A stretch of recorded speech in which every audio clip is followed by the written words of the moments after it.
Hello students, very very good evening to all of you. कैसे हैं आप लोग? क्या चल रहा था? वही सेम चीज़ चल रही थी। सीबीएसई के 12 सीबीएसई ईयर लॉन्ग वाले कोर्स में हम लोग अपनी जो यूनिट है, मतलब प्योरली एनसीईआरटी के सिलेबस में जो यूनिट है रिप्रोडक्शन इन ऑर्गेनिजम्स, उसमें 3rd चैप्टर चल रहा था, दैट इज़ ह्यूमन रिप्रोडक्शन। तो हेडिंग डालते हैं और स्टार्ट करते हैं।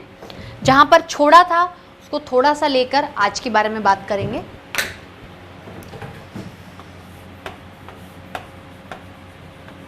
Human reproduction.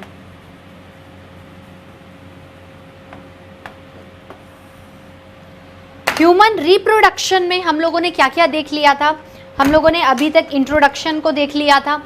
इंट्रोडक्शन के बाद male and female reproductive systems को देखा था, ऑर्गन्स को देखा था, गैमेटोजेनेसिस को देखा, कैसे स्पर्म्स का फॉर्मेशन होता है, स्पर्म्स का स्ट्रक्चर देखा, कैसे ओवा का फॉर्मेशन होता है, ओवा का स्ट्रक्चर देखा। आज हम लोगों को क्या देखना है? देखो, फीमेल्स की बॉडी में एक एक्सक्लूसिवली, मतलब ये सिर्फ फीमेल्स की बॉडी में है, मेल्स की बॉडी में नहीं है। फीमेल्स की बॉडी में एक एक्सक्लूसिवली मंथली साइकिल रन होती है जिसे मेंस्ट्रुअल साइकिल कहते हैं, जिसका डायरेक्ट रिलेशन आपके oogenesis एंड ओव्यूलेशन से है। ठीक है, तो आज का टॉपिक क्या है?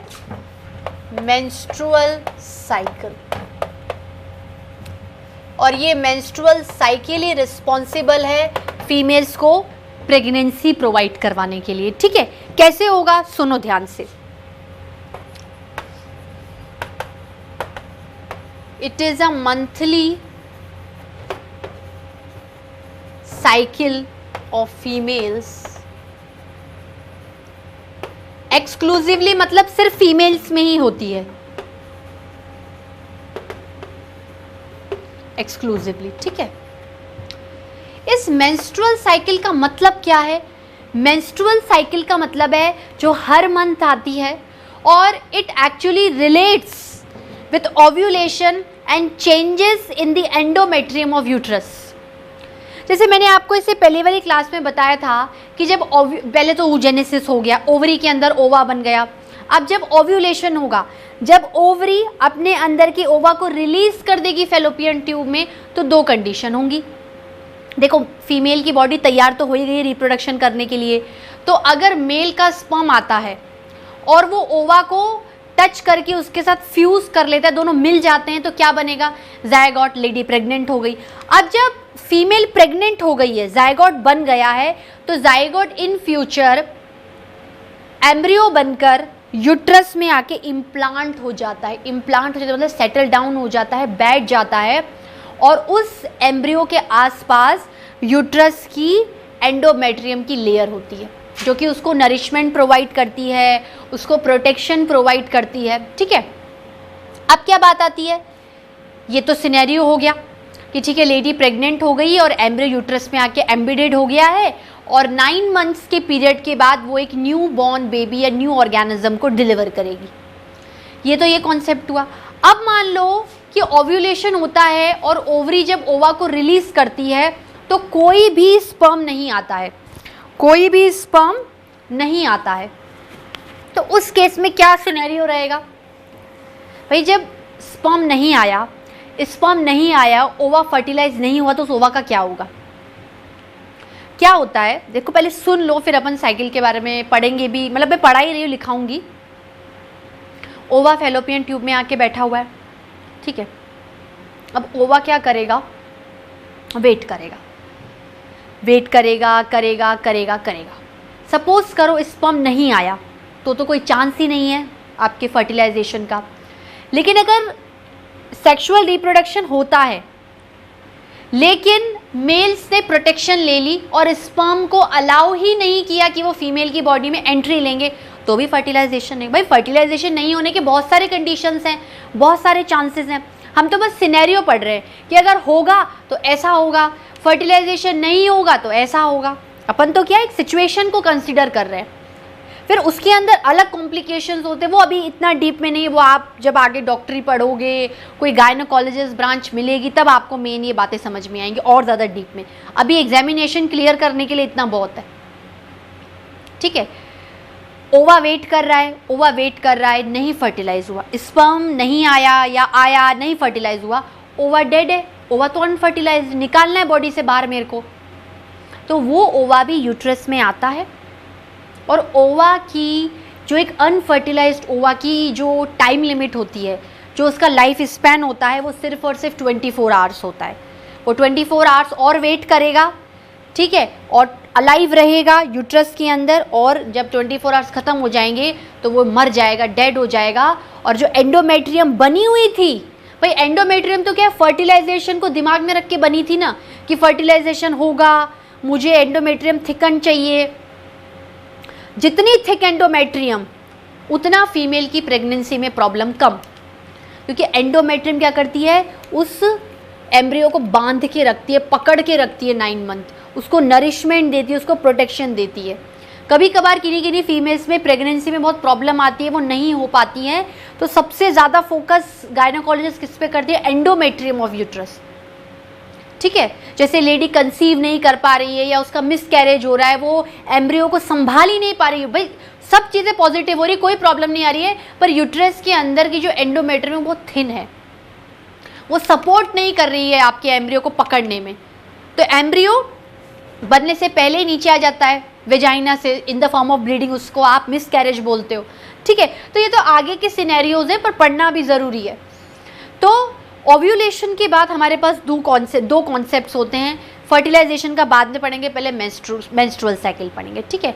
तो मेंस्ट्रुअल साइकिल क्या होती है कि मंथली साइकिल्स होती है जो सिर्फ और सिर्फ फीमेल्स में रन होती है।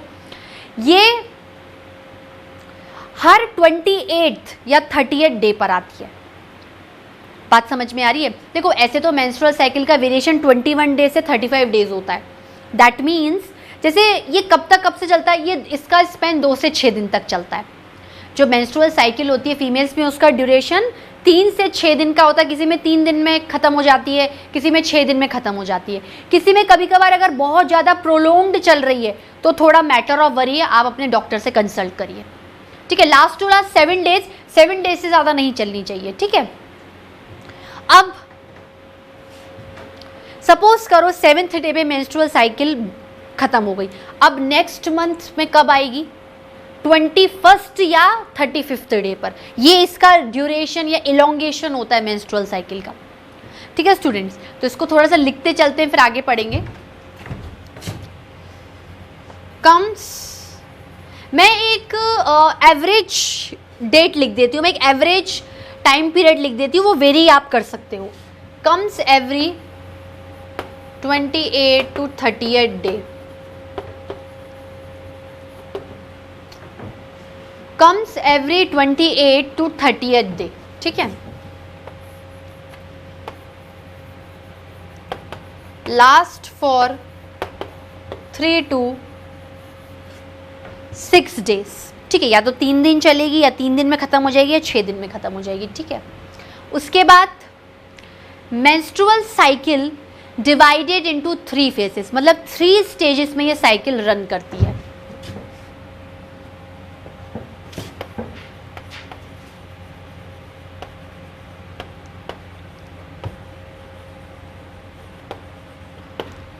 Run in 3 stages. सबसे पहली स्टेज कहलाती है menstruation, that is the bleeding phase.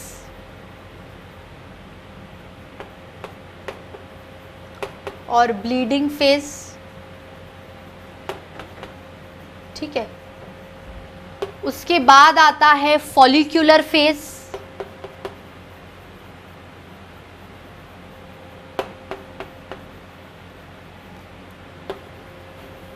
फिर लास्ट में आता है ल्यूटियल फेज। मतलब पहले menstruation, follicular phase, luteal phase, फिर अगेन मेंस्ट्रुएशन। ये एक साइक्लिक मैनर में है।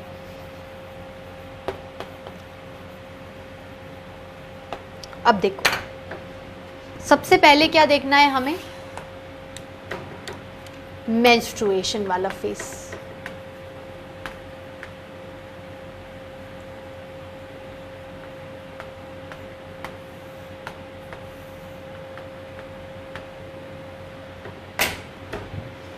मेंस्ट्रुएशन, मेंस्ट्रुएशन में क्या है देखो,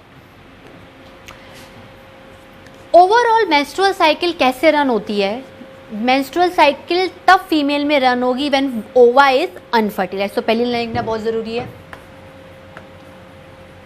कम्स व्हेन ओवा is in unfertilised position.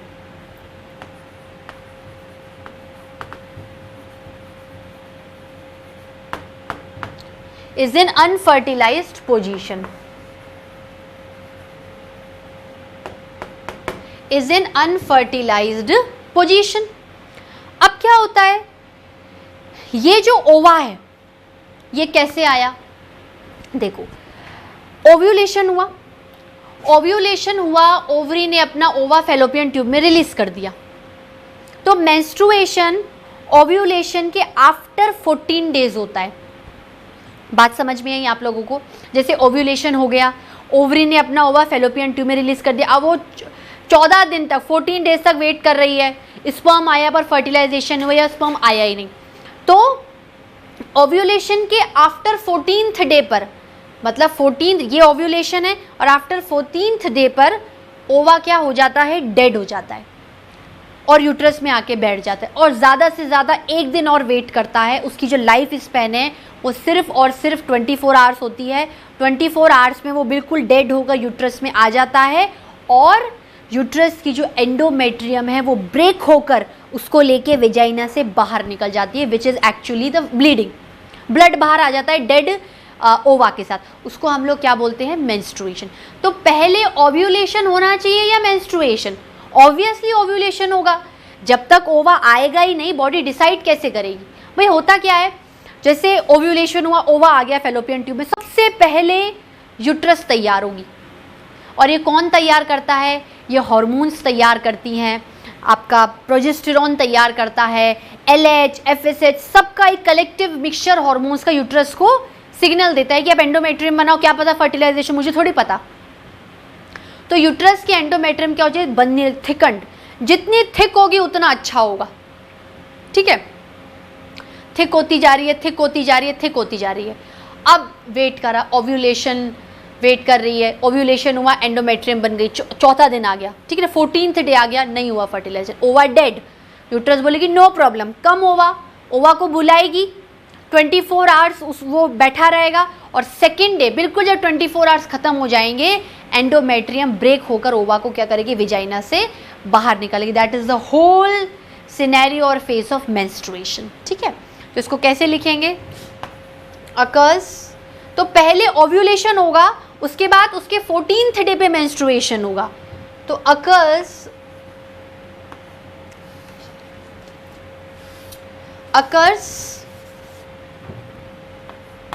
14th day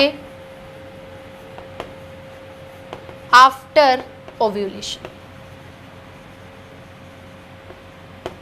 ठीक है, occurs 14th day after ovulation. उसके बाद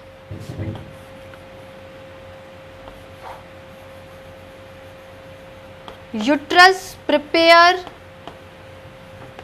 its endometrium properly,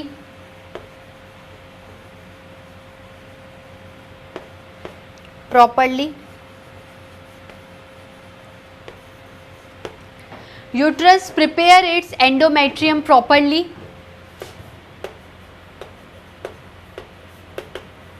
no fertilization,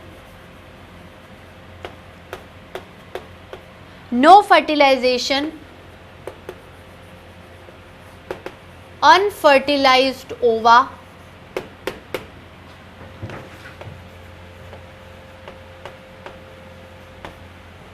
received by uterus,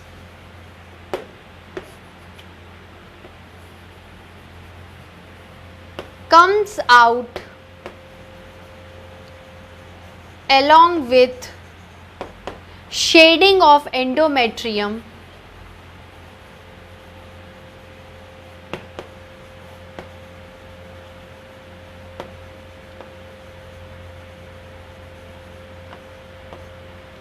comes out along with shading of endometrium, that is called menstruation या menstrual flow।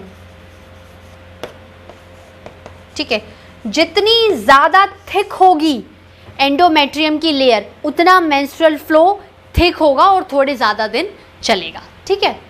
और एक तरीके से endometrium की थिकनिंग गुड है, क्योंकि जितनी अच्छी एंडोमेट्रियम की थिकनिंग होगी, प्रेगनेंसी के चांसेस और सर्वाइवल के चांसेस, प्रोग्नोसिस के चांसेस फीमेल्स में उतने ही अच्छे होंगे, ठीक है। इसको नोट डाउन कर लो, ठीक है स्टूडेंट्स। तो ये क्या था आपका मेंस्ट्रुएशन वाला फेज, ठीक है। अब हम लोग क्या पढ़ेंगे, follicular phase. Should I rub this? जब मेंस्ट्रुएशन चल रहा है तब हॉर्मोन्स का इतना बड़ा रोल कोई नहीं दिख रहा। मेनली जो हॉर्मोन्स रोल में आते हैं, जो फीमेल्स के अंदर हॉर्मोन्स रोल में आते हैं, वो क्या होंगे? अच्छा, मैं एक चीज़ और लिखा देती हूँ। LH आएगा, ल्यूटिनाइजिंग हार्मोन, FSH आएगा और प्रोजेस्टेरॉन आएगा, ठीक है। ये 3 हॉर्मोन्स खासकर रोल प्ले करेंगे। LH FSH फॉलिकुलर में ज़्यादा करेगा, प्रोजेस्टेरॉन ल्यूटियल फेस में, जहाँ पर कॉर्पस ल्यूटियम का फॉर्मेशन होगा। देखते हैं क्या चीज़ है। तो मेंस्ट्रुएशन के टाइम पर हॉर्मोन्स का बहुत बड़ा रोल नहीं है। LH FSH प्रोड्यूस होते हैं, पर ये कहाँ से प्रोड्यूस होंगे? जैसे टेस्टिस प्रोड्यूस करेगा वैसे ओवरीज प्रोड्यूस करेंगे। पर मेंस्ट्रुएशन के टाइम पर, ब्लीडिंग के टाइम पर इन हॉर्मोन्स का लेवल कम होता है, बहुत बड़ा रोल प्ले नहीं होता, ठीक है। तो यहाँ पर मैं ब्रैकेट में लिख देती हूँ,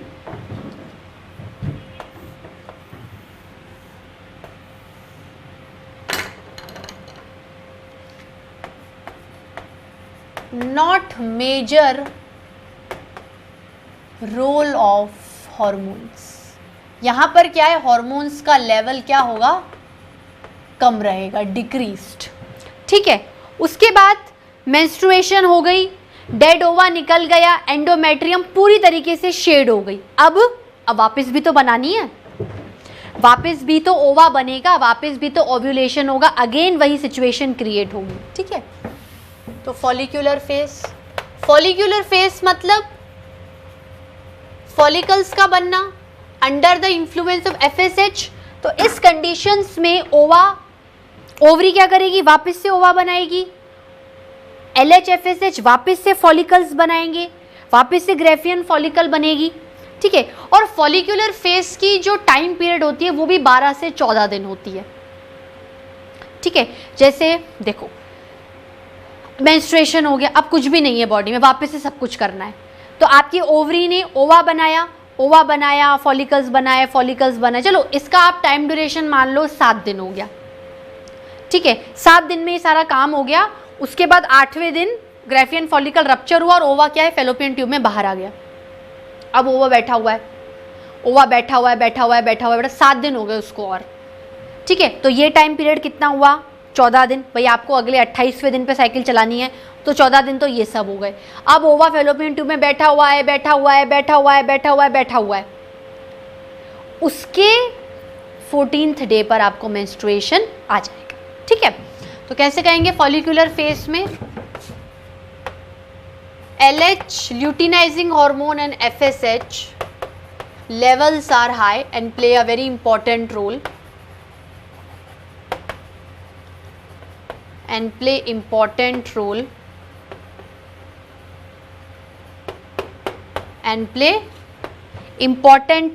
ठीक है। और क्या होगा? ओवा forms along with follicles, ova forms along with follicles, और वही ओवा ग्राफियन फॉलिकल। ये सारा काम तो ओवरी के अंदर चल रहा है ना, लेकिन ये थोड़ी है कि यूट्रस की एंडोमेट्रियम बनेगी ही नहीं, वो तो तभी बनेगी जब फेलोपियन ट्यूब में नहीं। यूट्रस की एंडोमेट्रियम बनना, जैसे ही मेंस्ट्रुएशन खत्म होता है दूसरे दिन ही एंडोमेट्रियम वापस से बनना स्टार्ट हो जाती है under the influence of LH and FSH, ठीक है। Should I rub this?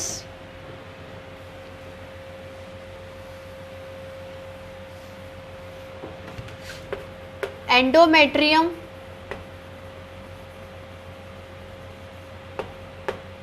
start forming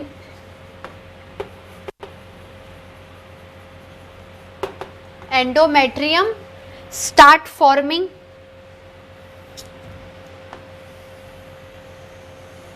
endometrium start forming, और एंडोमेट्रियम स्टार्ट फॉर्मिंग के बाद देखो वापस से क्या होगा, देखो आपकी जो ओवरी है उसने ओवा बनाया, ग्रेफियन फॉलिकल बनाया, अब वापस से क्या होगा, ovulation.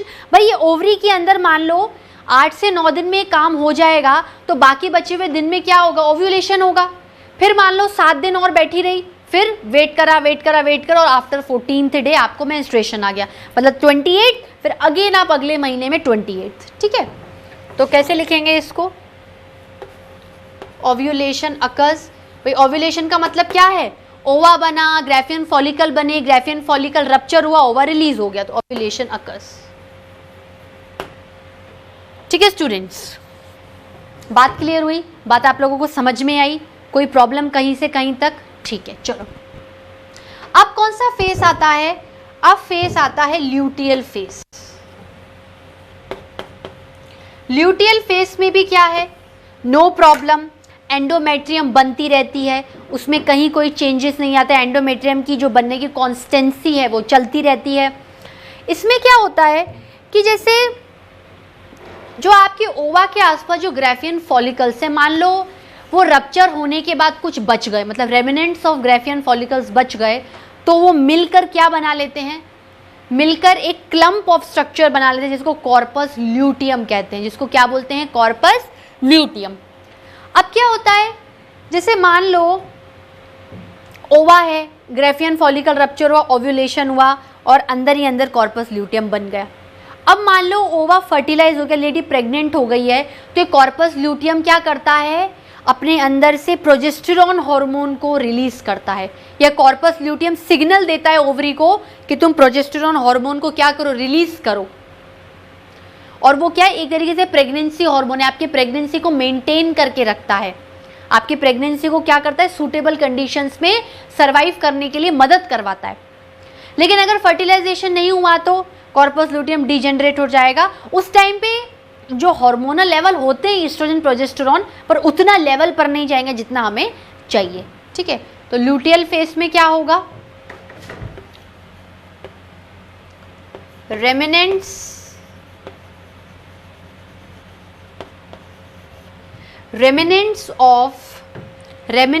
of Graafian follicle, ovulation हो चुका है भाई, अगर ग्रेफियन फॉलिकल फट गई है तो ओवा तो बाहर आ ही चुका होगा, तो remnants of Graafian follicle after ovulation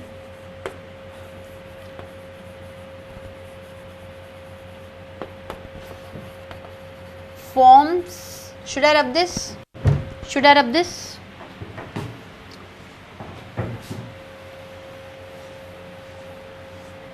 forms a structure called as corpus luteum,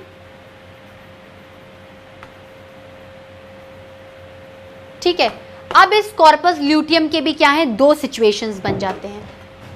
अगर प्रेगनेंसी आ जाती है, मतलब ओवा फर्टिलाइज्ड हो जाता है, तो कॉर्पस ल्यूटियम के क्या है, अलाइव रहेगा, कहीं नहीं जाएगा।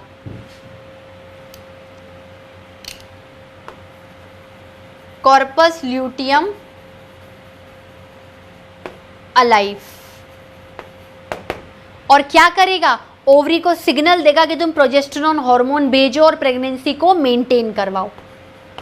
Progesterone releases which maintain the pregnancy.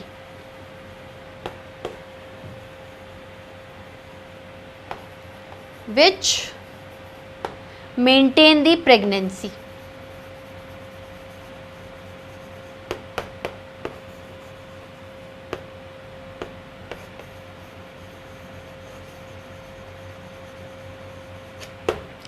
Which maintains the pregnancy. ठीक है, should I rub this?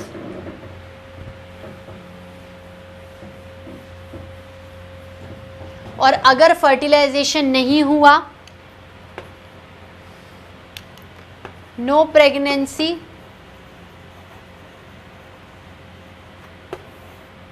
तो क्या होगा, कॉर्पस ल्यूटियम डिजेनरेट।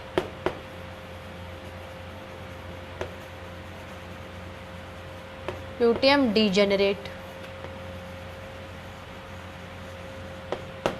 ठीक है स्टूडेंट्स, तो कहने का क्या मतलब है कि in menstrual cycle we have 3 stages. Menstruation, hormones का बहुत बड़ा रोल नहीं है। फॉलिकुलर फेज, हार्मोन्स का बहुत बड़ा रोल है जिसमें LH और FSH आएंगे।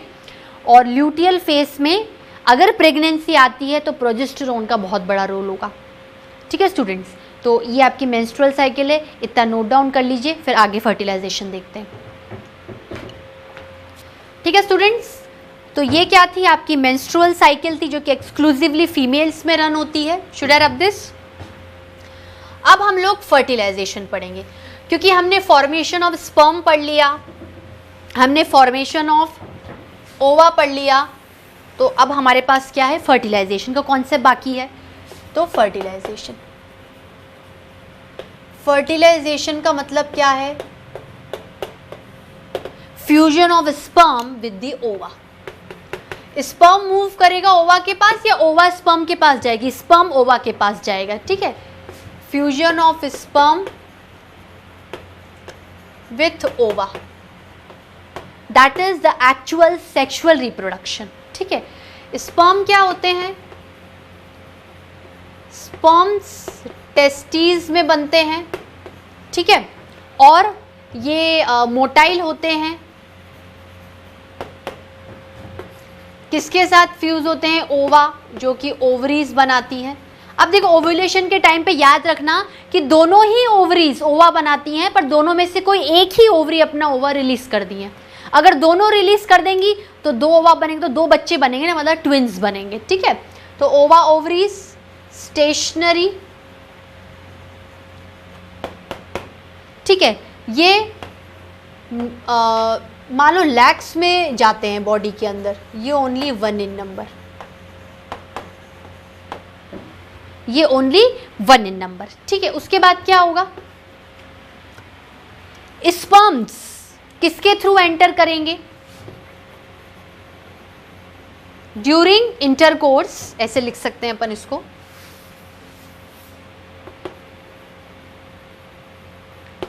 During intercourse, that means insertion of penis inside the vaginal opening of females,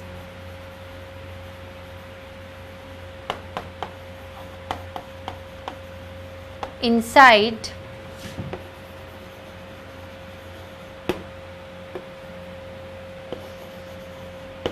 the vaginal opening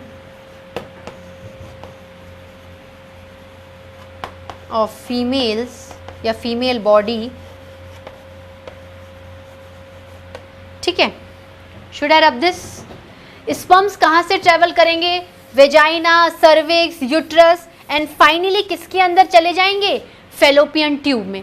और फेलोपियन ट्यूब का ऐसा कौन सा पोर्शन है जहाँ पर फर्टिलाइजेशन होता है? मैं 3 ऑप्शन देती हूँ, fimbria, ampulla, isthmus.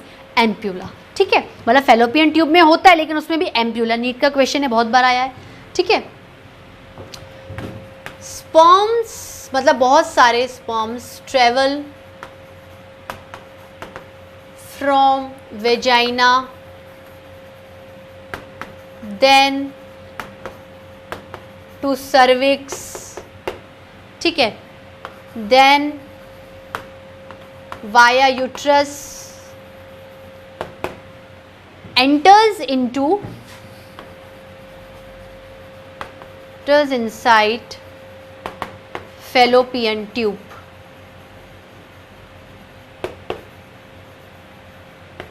Enters inside fallopian tube and ampulla of fallopian tube is the site of fertilization between ova and sperm.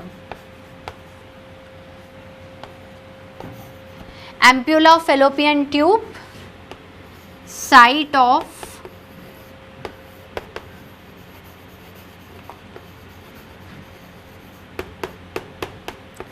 fertilization of sperm and ova. ठीक है स्टूडेंट्स, अब कैसे कहा जाता है? देखो, जैसे स्पर्म्स है, मिलियंस ऑफ स्पर्म्स प्रोड्यूस हुए, मान लो लाखों की तादाद में वेजाइना, सर्विक्स और यूट्रस तक पहुंच गए, तो बहुत सारे तो क्या होते हैं बीच में ही मर जाते हैं, जैसे किसी की मोटिलिटी खत्म हो गई, कोई वेजाइना के जो पीएच के डिस्चार्ज से मर गए, ठीक है, वो उस इन्वायरमेंट को झेल नहीं पाए, अलाइव नहीं रह पाए, डेड हो गए। तो कुछ थाउजेंड्स ऑफ स्पर्म्स क्या करते हैं, ओवा को सराउंड करते हैं, ठीक है। Should I rub this?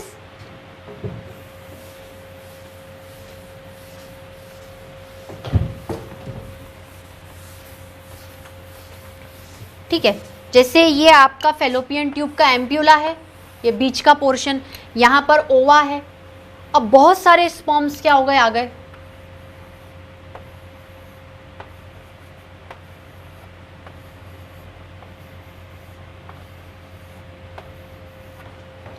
ठीक है।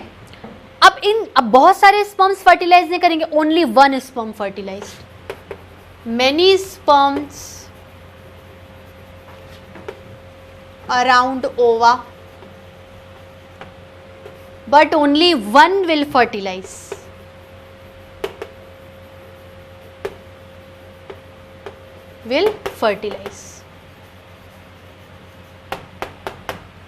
but only one will fertilize। और एक बार अगर ये स्पर्म ओवा में घुस गया, उसके बाद बाकी सबकी एंट्री क्या हो जाती है, खत्म, वो नहीं सरवाइव कर पाते हैं, क्या हो जाते हैं, डेड हो जाते हैं, ठीक है। But only one will fertilize the ova. अब क्या हो गया, स्पर्म की एंट्री किस में चली गई, ओवा में चली गई। क्या बनेगा बच्चों, एक सिंगल सेट। अच्छा पहली बात तो क्या, ये Na और ये Na, तो स्ट्रक्चर बनने का Nn2n, एक सिंगल सेल्ड, सिर्फ एक ही इतना छोटा सा स्ट्रक्चर बनता है, बिल्कुल दाने की तरह, जो कि डिप्लॉयड होता है। तो यूनिसेल्ड, सिंपलर, मतलब it is not complicated, diploid, zygote, diploid zygote, ठीक है। अच्छा ये जायगोट बना कहां पर, जायगोट स्टिल फेलोपियन ट्यूब के एम्प्यूला में ही है, वो यूट्रस में नहीं गया है, ठीक है। जायगोट फॉर्मेशन, भाई यहां पर ही फर्टिलाइजेशन हुआ है, तो रिजल्टेंट स्ट्रक्चर यही बनेगा।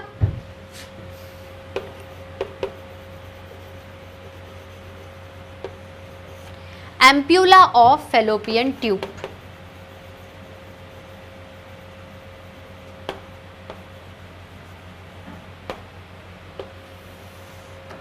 एम्प्यूला ऑफ फेलोपियन ट्यूब, ठीक है।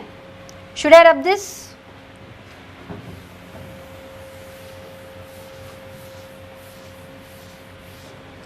ये जायगोट फर्दर चेंजेस करेगा और फाइनली किसमें इंप्लांट हो जाएगा, यूट्रस। इसके बारे में अपन लोग नेक्स्ट क्लास में पढ़ेंगे। इंप्लांटेशन, अब जायगोट बन गया है, अब एम्ब्रियो बनेगा, पर एम्ब्रियो को तो यूट्रस चाहिए ना, नरिशमेंट चाहिए, तो इंप्लांटेशन कैसे, ऐसा नहीं कि जायगोट बना और तुरंत जंप मार के पहुंच गया यूट्रस में, नो। जायगोट अभी अपने अंदर बहुत सारे ट्रांसफॉर्मेशंस करेगा, फिर फाइनली एम्ब्रियो बनकर वो इम्प्लांट होगा। मतलब जायगोट बनने के 5 से 7 दिन बाद वो यूट्रस में जाकर इम्प्लांट होता है, ठीक है, यूट्रस। तो ये आज का लेक्चर था स्टूडेंट्स। जाने से पहले मैं 1-2 पॉइंट्स और बता देती हूँ। जैसे मेंस्ट्रुअल साइकिल है तो उसको कौन से फैक्टर्स अफेक्ट करते हैं।